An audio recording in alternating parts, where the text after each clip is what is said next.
I will make an altar call. This is more than just a married program, youth. You might be saying, oh Pastor, it's not the right time now. This is your time. This is your moment. This is your day. Come and surrender. Come and tell God, yes Lord, I'm willing. This is your time. This is your season. You didn't stop yet to make a choice to get serious about your relationship. Everything begins with your relationship.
There's a demand from the Lord unto us all today.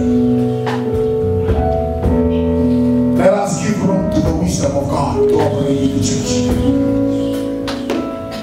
Sa leo na kato na kama.